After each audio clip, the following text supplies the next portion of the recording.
Right now at 6, officer shot at. These 3 men behind bars tonight, accused of firing at a Rockford police officer. What police say happened. Plus, exploring careers. High school students take an interest to the world of manufacturing. We'll show you. And it's spooky season. Students are carving creativity. Find out where you can vote for your favorite pumpkin display.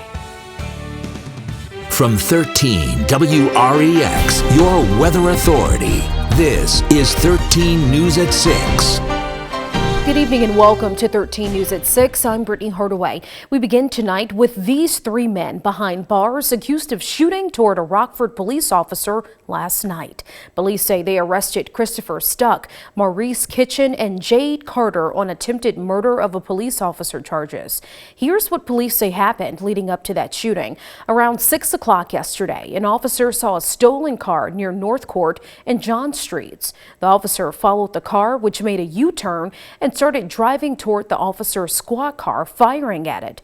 The officer tried to drive away, but police say the suspects kept following the officer, shooting at the car. Eventually, other officers were able to arrest these suspects, who are all between the ages of 18 and 21 years old. Chief Carla Red released a statement tonight saying, quote, "On a daily basis, the men and women of the police department do an outstanding job serving and protecting this community. As we look at the young ages of the suspects, this shows us that we need to do more work with our youth community partners to help curb the violent behavior perpetrated by young people," end quote.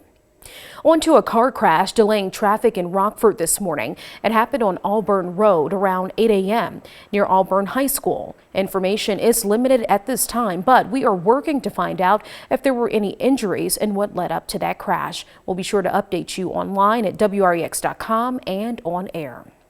Illinois daycare center workers will have to either get vaccinated or undergo weekly testing. That's according to Governor J.B. Pritzker's office today. That means more than 55,000 daycare center staff statewide will not be required to get the COVID-19 vaccine. That's if they haven't done so already. Employees who choose not to get vaccinated will undergo weekly testing. The deadline for daycare staff to get their first shot is December 3rd. This is for daycare centers that are licensed by the Illinois Department of Children and Family Services. More than 130 Chicago workers filed a lawsuit calling the city's and state's vaccine mandates unconstitutional. The workers are mostly from the fire, water, and transportation departments. They're challenging an executive order from Governor Pritzker, which requires state employees to be vaccinated. The lawsuit argues the mandate, quote, far exceeds the power of the governor granted to him by Illinois statute, end quote.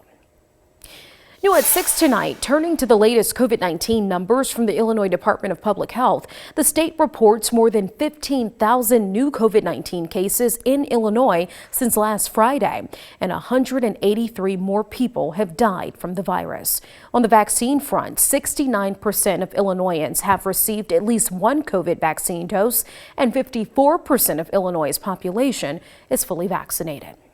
Students at Beloit Memorial High School are learning about what a career in manufacturing can offer thanks to someone who used to sit in their seats. Alumna Megan Zimba organized a day of virtual tours and discussions with multiple manufacturing leaders, including a member of the U.S. Department of Defense. The students saw it as a great opportunity to learn more about how viable a career in manufacturing can be.